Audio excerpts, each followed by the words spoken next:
थापड़ी रख बजा दे वो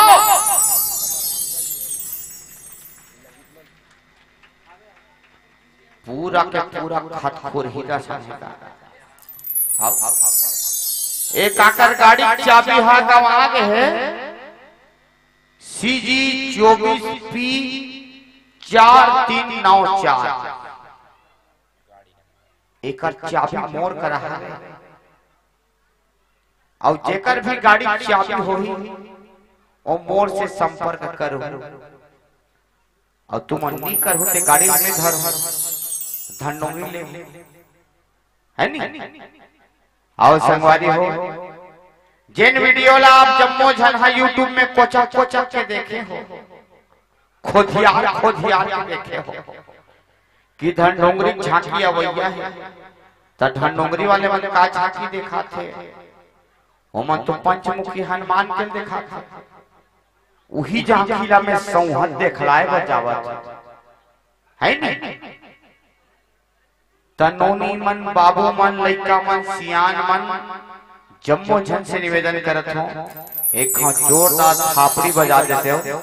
हमर जम्मो बजरंग बली बन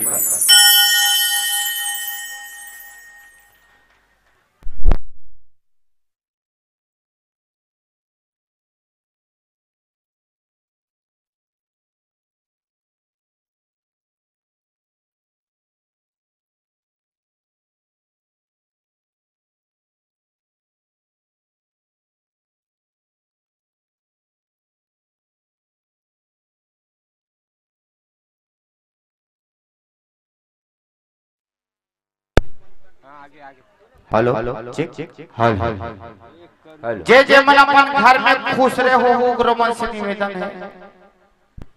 कि अपन घर ले निकले के प्रयास करो। मैं अकेला जाना था दाई हो आधा ज्यादा हमार माई लोग मन अभी घर में टमाटर चटनी पीसत हो साग भात रांधत हो है नी तो ले बाबू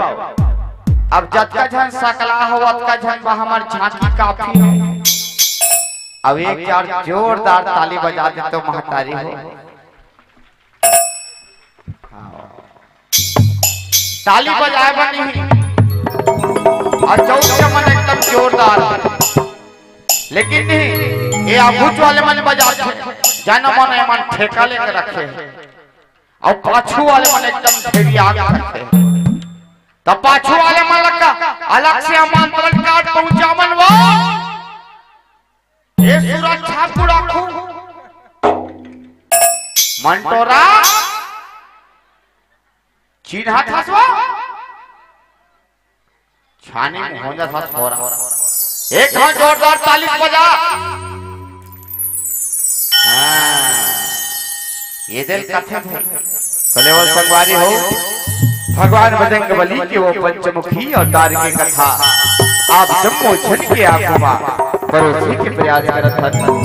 दिखलाए के प्रयास करत हन। बोल बजरंग बली महाराज की जय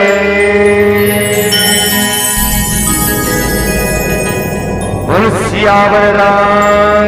रामचंद्र की जय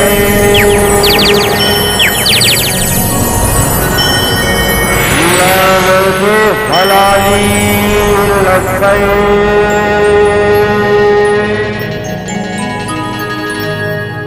हर धरला नमो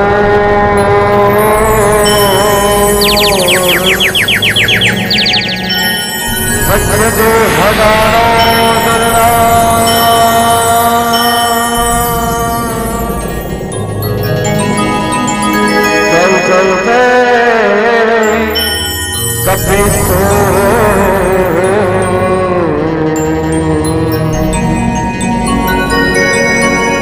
जय जय जय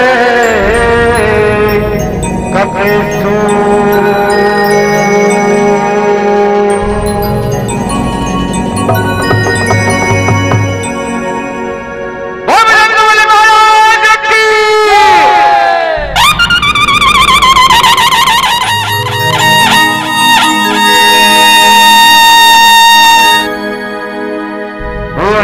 के बेटा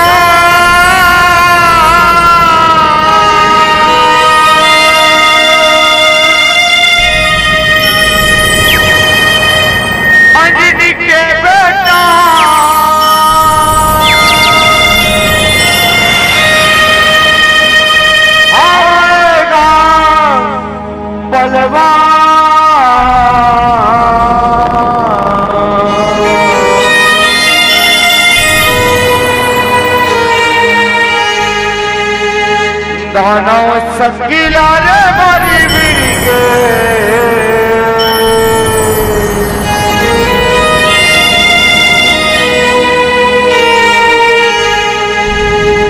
पंचमुखी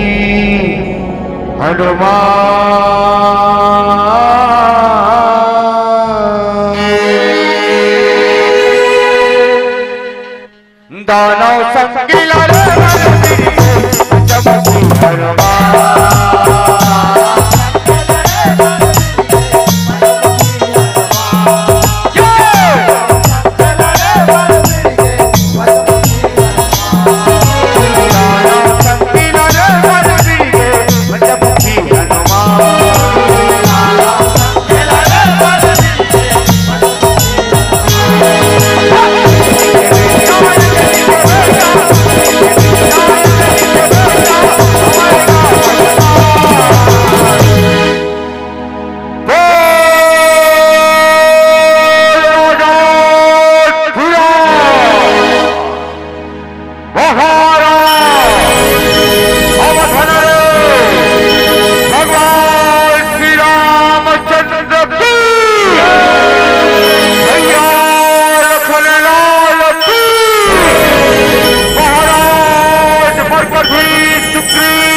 पंचमुखी हनुमान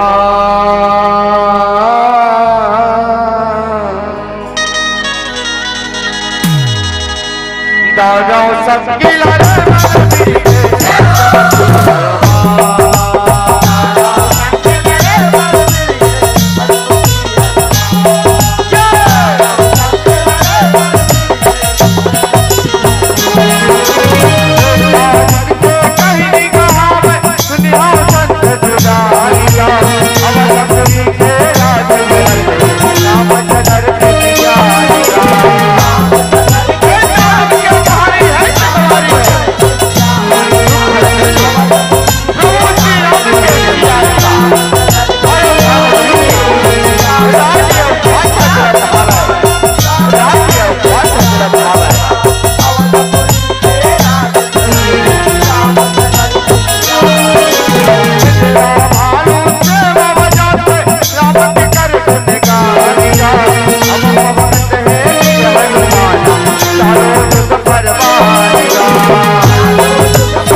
कभू ये लोक ले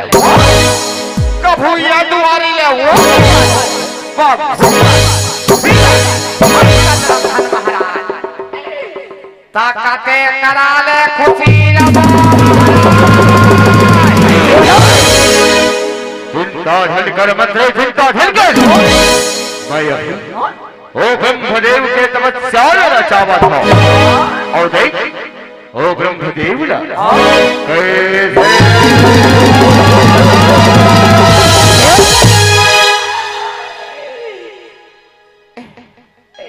यही बात रहा हमन मैं अमितान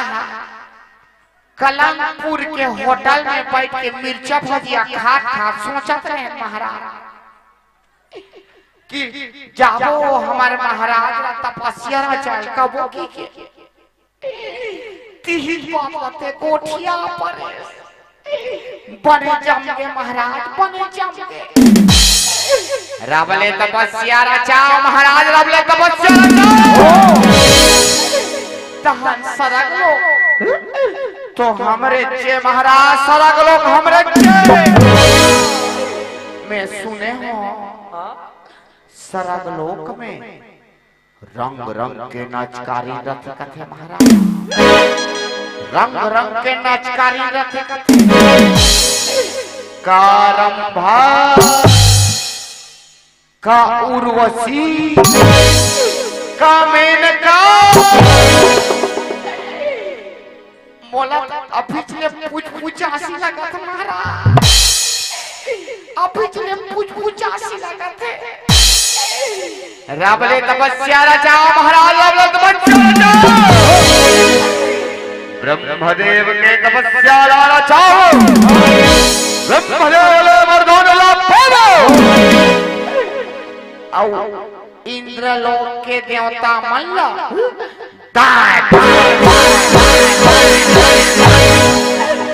कस के हनियाबो तहन वहां के नाचकारिन मल्ला दंडरत ले नाचवाबो महाराज वहां के नाचकारिन मल्ला दंडरत ले नाचवाबो चलो महाराज चलो जाओ रे यज्ञ की हवन कुंड की जम्मो तैयारी ना भटका तोल बोले नहीं लागे महाराज ते का बात करता का हमन तपस्या की तैयारी नहीं कर रहे ये पेंड्री वाले टिकेन ला पूछ टिकेन ला पेंड्री वाले बिहने का हाथ तती जान के हमन सेना को बल्लभी ना था लकड़ी से ना सकेला काबर की हमन महाराज तपस्या कर ही के हमन कुंडबा सूख जाएबा जम्मो सेना लकड़ी पिंडर है महाराज जम्मो सेना लकड़ी पिंडर है हमन आगे सूख जावा तुमन तपस्या प्रारंभ करो महाराज तपस्या प्रारंभ करो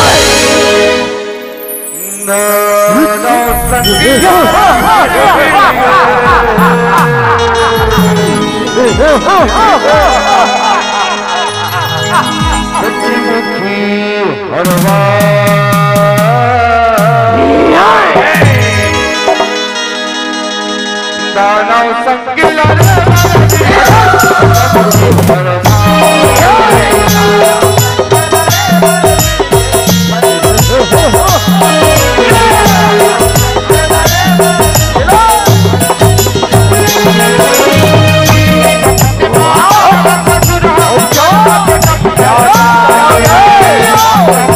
अरे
आंखें खोल बेटा तारक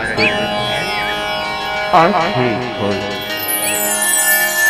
बिल्कुल तपस्या अरे बड़ी प्रसन्न हो बेटा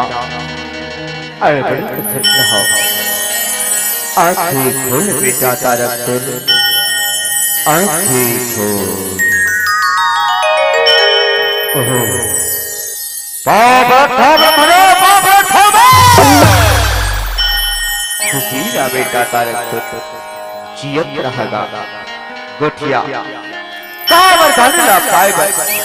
तई गुण तपस्या रचाए हम मां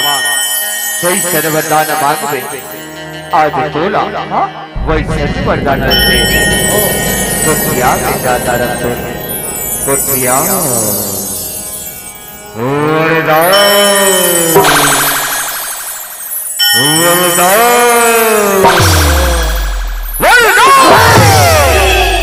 वरदान अल्लाह कहे ना अपना फदे वरदान अल्लाह कहे ना ओ राई सर वरदान दे ओई सर वरदान दे बिटरी बोला केवल पास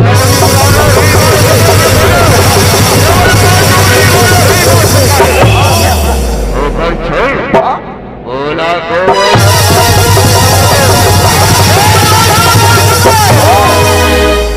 वरदान दे ठीक है बेटा तारक सोला वरदान से वरदान शरीर जगत केवल 5 मुड़ी वाले ही डोला मार सखी ओकर छोड़ स्वर्ग विनाश कोनो नहीं कर सके बेटा कोनो नहीं कर सके यही वरदान दे यही वरदान दे ओ बस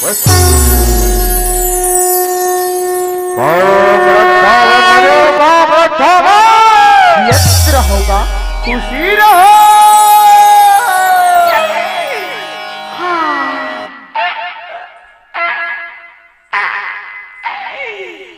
हमुमन पापराधन ब्रह्मदेव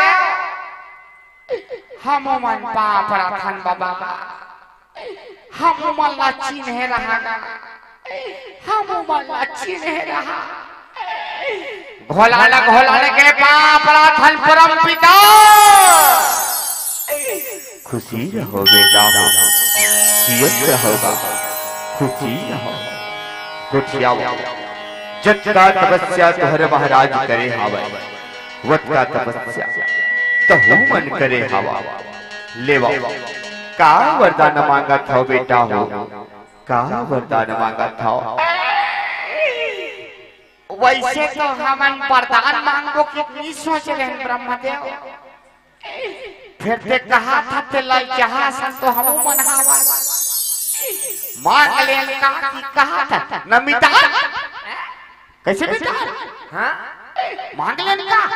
हां ना ता ओ साल हमन मासरी धान बोले मासरी धान का अच्छा लुए के बेराई से चुपता माहू कीड़ा झपा के ब्रह्मदेव सोसाइटी में एक को क्विंटल नहीं बेचन सके सब धान हम पोचई पर एक पोची हो गई ऐसा सौख में हाइब्रिड लगो आह जांग सन पेड़ा है जांग सन ओकर माहू कीड़ा ऐसा जान छपाए कहत रे काबर धान के क्विंटल ए साल बाढ़ के तमाहू कीड़ा ले हमर धान के रक्षा कर ब्रह्मदेव माहू कीड़ा ले हमर धान के रक्षा कर खुशी रहो बेटा ए वस्तु पापराधन बड़े बाबा पापराधन को यत्र होगा खुशी रहो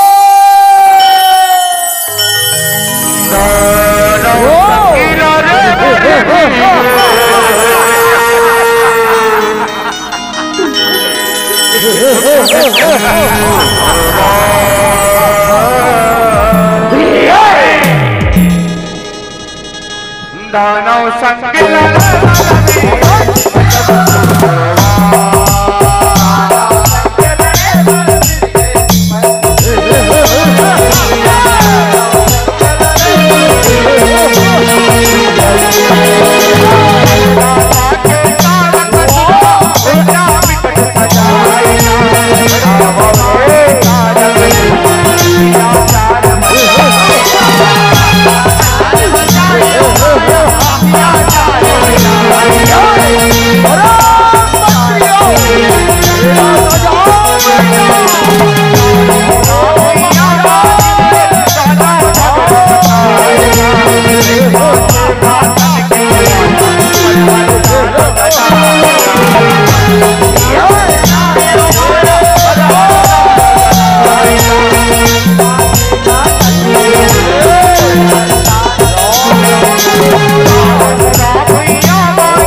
अरे कावाले कौन है श्री राम? क्या है श्री राम? जानते नहीं इस संपूर्ण सृष्टि का स्वामी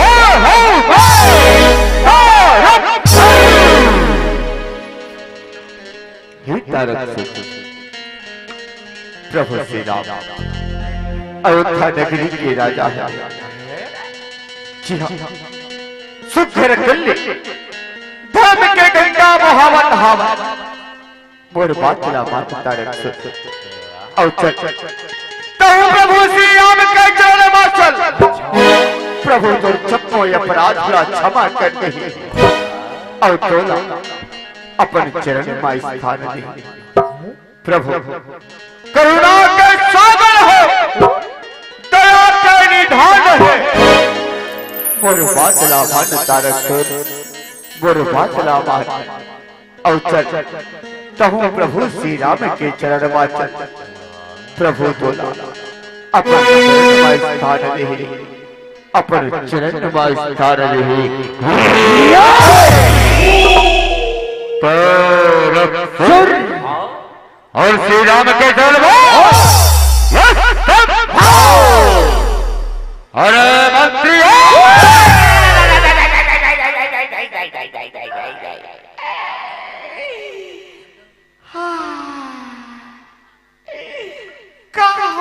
महाराज जब देखबे तब महाराज तुम महाराज कभू तो बने सुनी लगा के गोठियाले करो महाराज।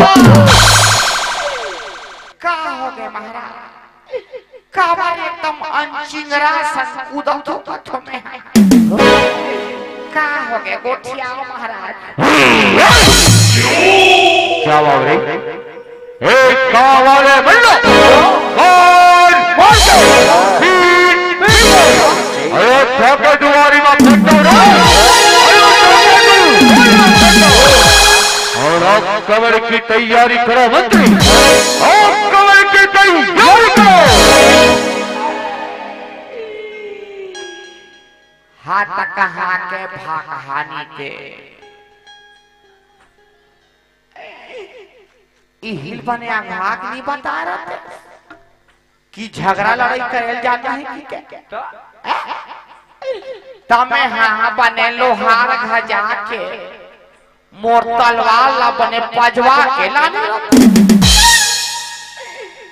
जम्मू कांदी लुवई में धारा भोथरा के महाराज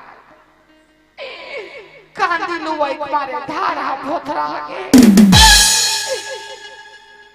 तेनी पतिया पे वो काकी सुना था सब रामशीला भगवान करे तो कोरी कोरी पीला सुना था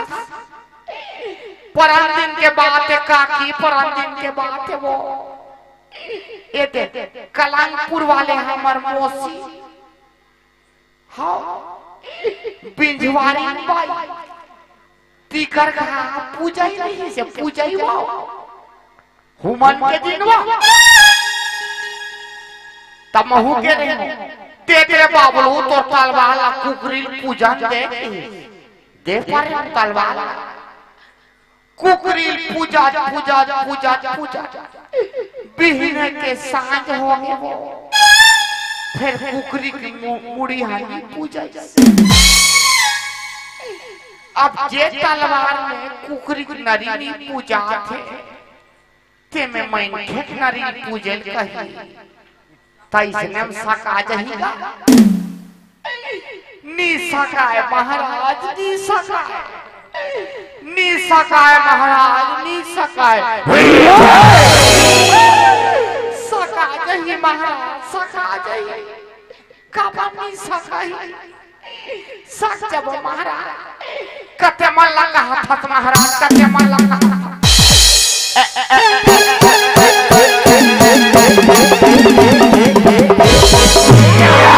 ये वाला के है महाराज ये वाला तो यहाँ वाले मारो इकल लाती पोटले मैं कर देबो महाराज पिच कोल हा बंगाला का पिच कोल देबो महाराज चिंता धन करो महाराज चिंता धन करो आक्रमण के जब तैयारी हो गए आक्रमण हो महाराज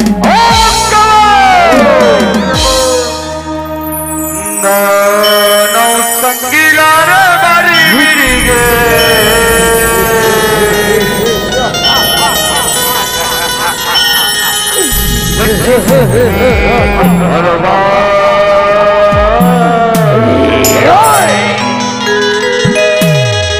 दानव संगीला रे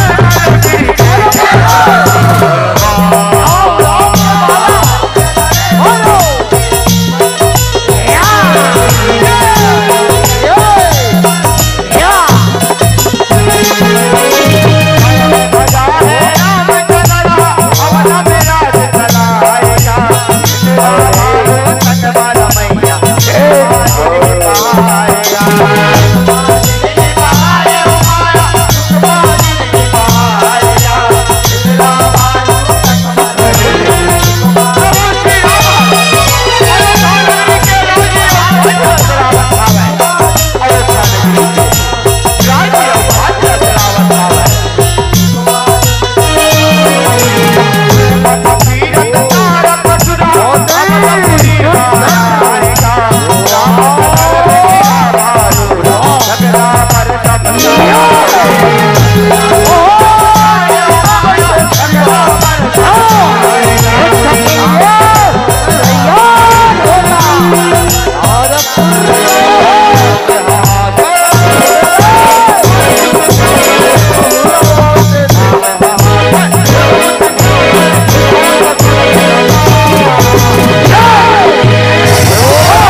वारे फूला मार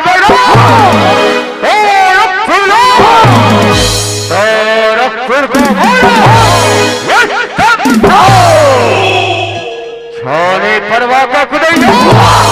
डोंगरी पहाड़ी और तारक फूला मार तारक फूको किसी बच्चों का खेल रही तारक फूको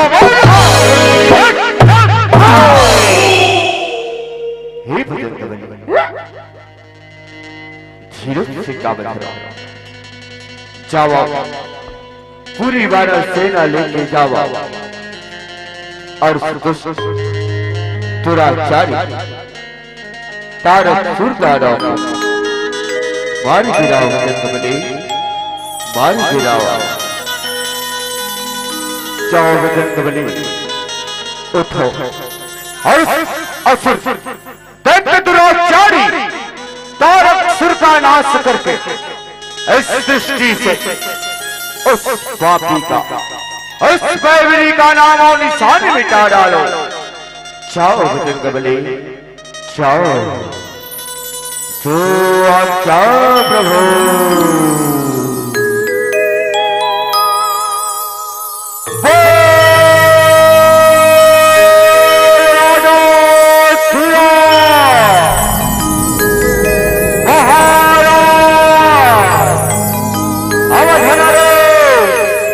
भगवान श्री रामचंद्र की भैया लखन लाल की महाराज मरकजी सुग्रीव की जय जय श्री राम जय जय श्री राम जय जय श्री राम संगीला रे बड़ी बिड़ी गे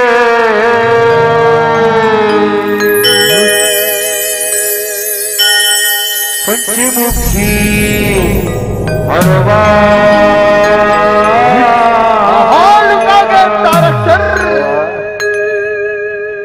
दानव संगीला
मोला तो नहीं पड़ के कैसे लागा थे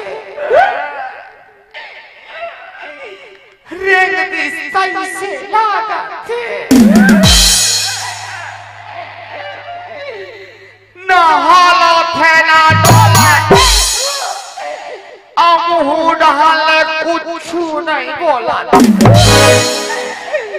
तुमन कैसे खबले मर गया महाराज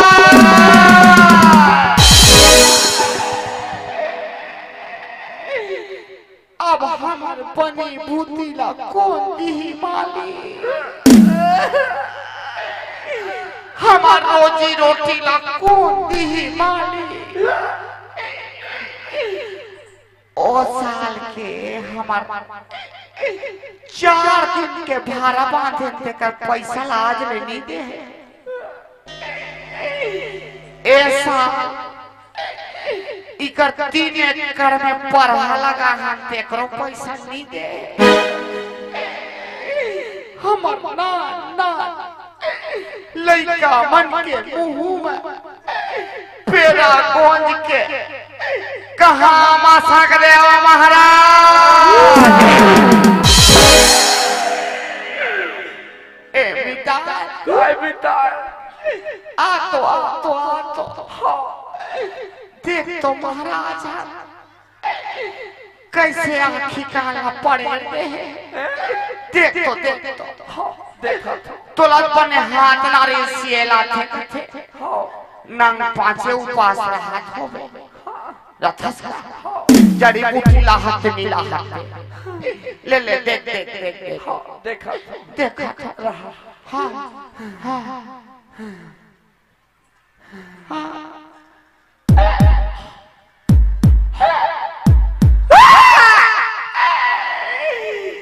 साफ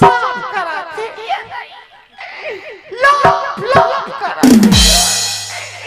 अब तबा के कर प्राण छूटैया छे निपटैया छे तुमन कैसा खबले मर गए महाराज